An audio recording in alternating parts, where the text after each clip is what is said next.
Yes, hi everyone. In today's session, we will see a similar type of problem of simulation theory.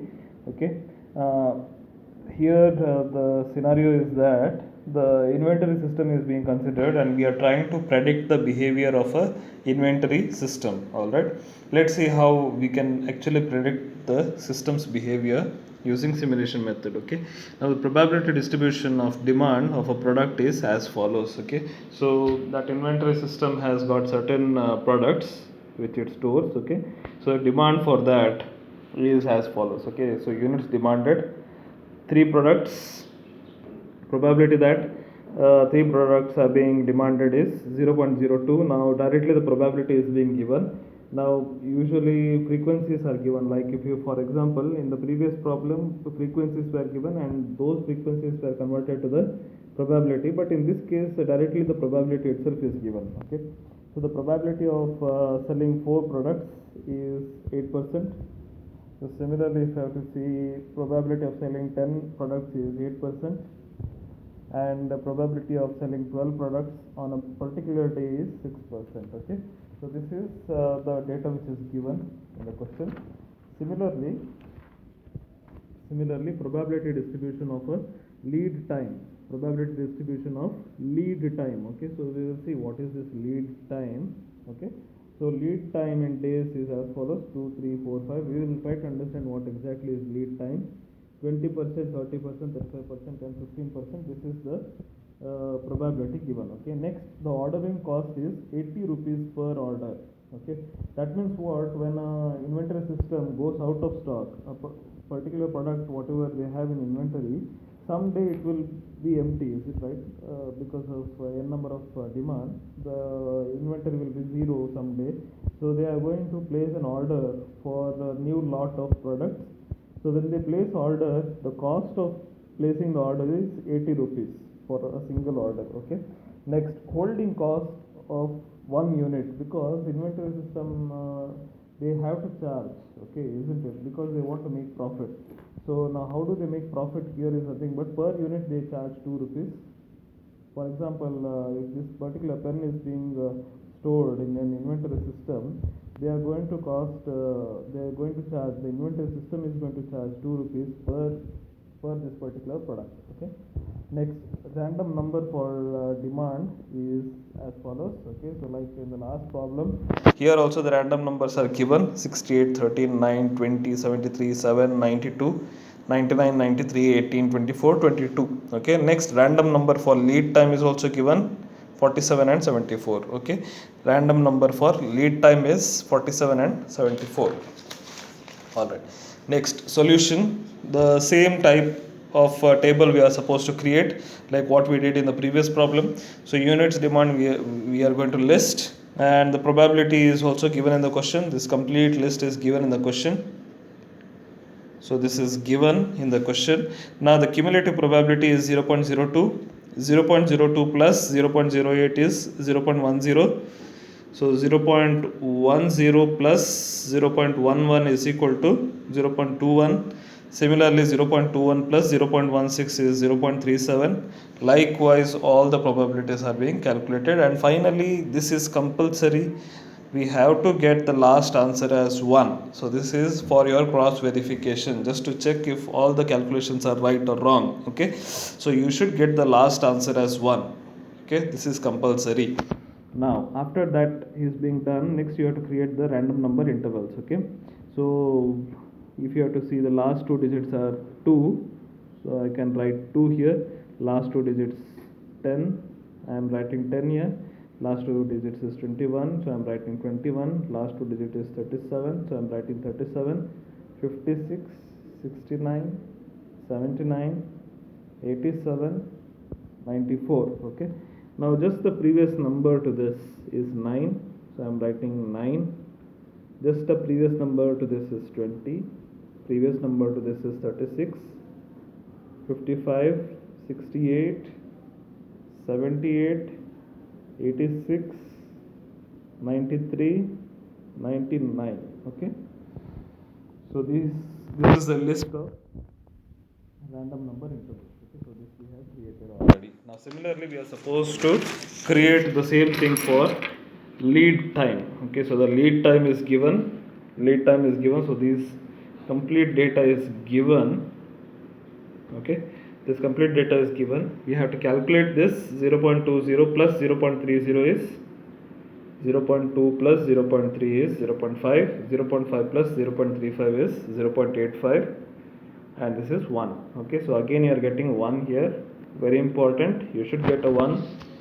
Next, I am going to write 20, I am going to write 50, next is 85, finally just a previous number to this 50 is 49, previous number to this is 84, 99. Okay, so this is how you prepare the random number intervals. Okay, next, once this is done, we are ready for predicting the behavior of the system. Okay, so these many columns are required, so let's see one each and every column. So day, okay, for each day we are supposed to determine the demand. Okay, so on a particular day what will be the total demand that we are trying to predict. Okay, so next is random number for the demand. So if I have to just go back from where we get this 68, so that is given in the question. Okay, that is given in the question. Yes, so 68, 13, 9, 20, 73, so on and so forth are given in the question statement. The same thing is being written here: 68, 13, 9, 20, 73, so on and so forth.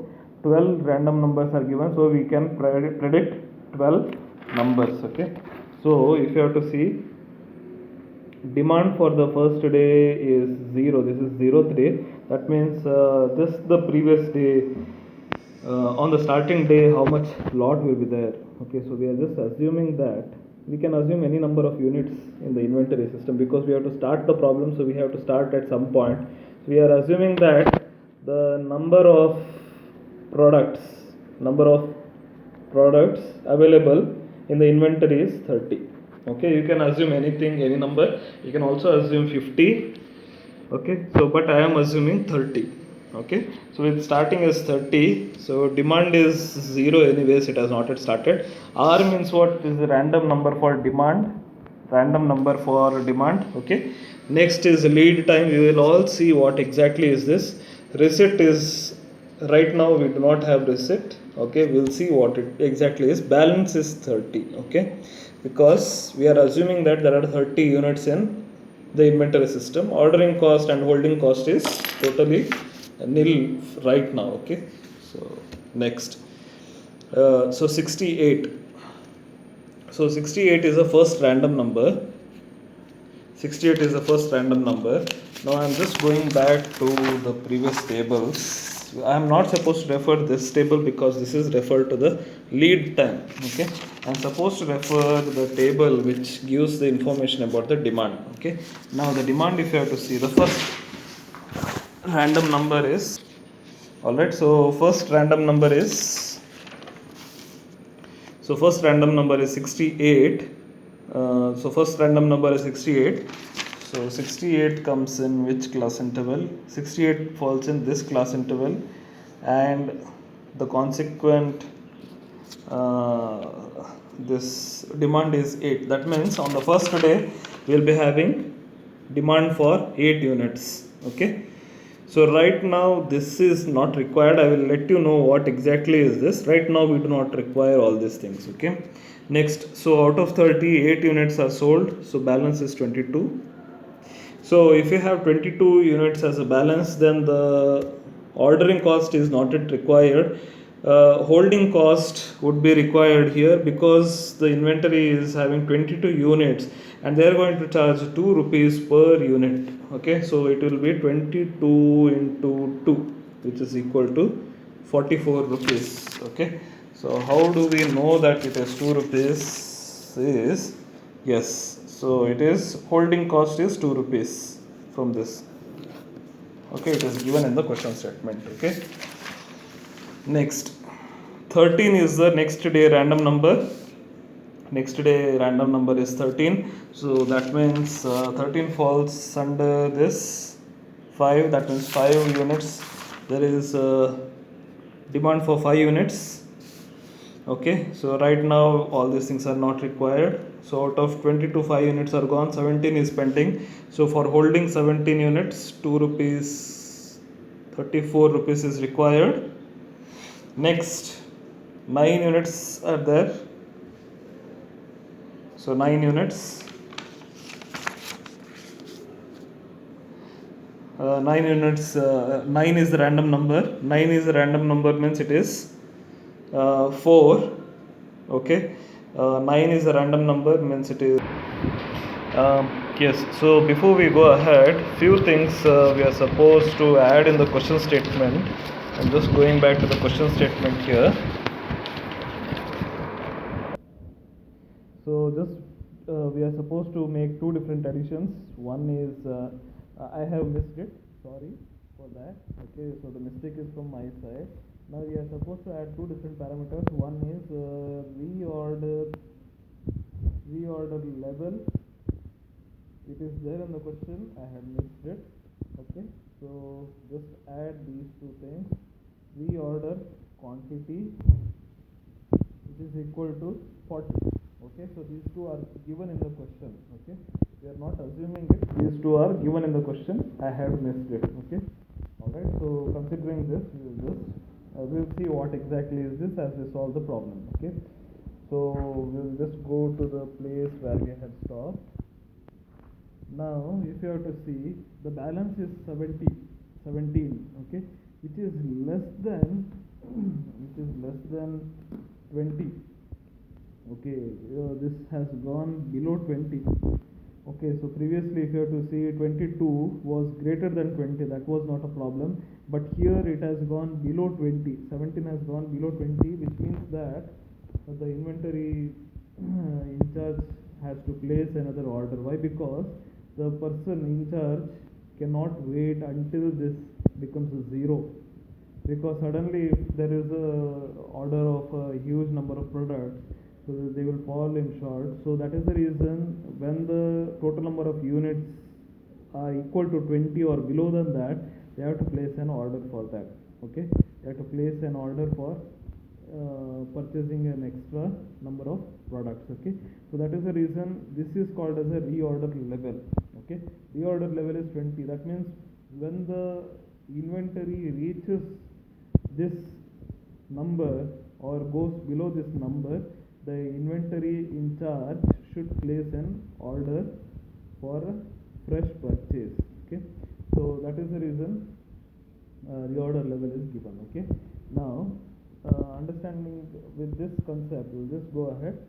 So when we are going to receive, for example, if you are placing Amazon, if you are placing an order, you want to purchase a product in Amazon or Flipkart. Okay, so you place an order for that particular product, but you are not going to get the product immediately, correct? It is going to take some time because it has to come by some transport method, and it reaches to you after 2 or 3 days, or sometimes it takes 6 days also, correct? So that gap between the purchase date and the receipt date, okay, that gap between the order date and the receipt date, that gap is called as lead time. Okay, that is order time, order date minus purchase date. Okay, so this difference is called as lead time. Okay, order date minus purchase date is called as lead time. Okay, so that is nothing but the lead time. So that is the reason if you place order on the second day, you will not get the quantities immediately, you will have to wait for some day. So that is the reason we have to determine what is the lead time now. Okay, so let's see how to determine that. Before that, we will try to determine what is the next random number. Random number is 9 for the third day. That means 9 means it is 4. The demand will be for 4 products on the third day. Okay, so we have to see what is the random number here. Okay, so here we are supposed to place the random number for the lead time before we go ahead. So the random number for the lead time is, it is given in the question. So the first random number for lead time is 47. So I'm going to consider the same number here. I'm going to consider the same number 47. 47. Okay. So next I'm supposed to refer the same table. So this is the lead time random number interval. 47 falls in this. So here we have the lead time as 3 days. That means if I am going to place the order today, I am going to get the order after 3 days. Okay. So the lead time is 3 days. Lead time is 3 days. Okay. So still I have not received any products, so I am going to keep it blank. Okay. So 47 is the random number and 3 days is the lead time, and balance is below 20 right now. Now next random number is 9 and the total demanded products is equal to 4. Okay. Now let's see what will happen to this. So 17 was the total. Still we have not received any number of products, so it will be 17 minus 4, which is equal to 13. Okay. So that will be 13 products at the end of the day. Okay. Next random number is 20. So we'll see where exactly 20 falls. 20 is somewhere here. So there is a demand for 5 products. There is a demand for 5 products on the 4th day.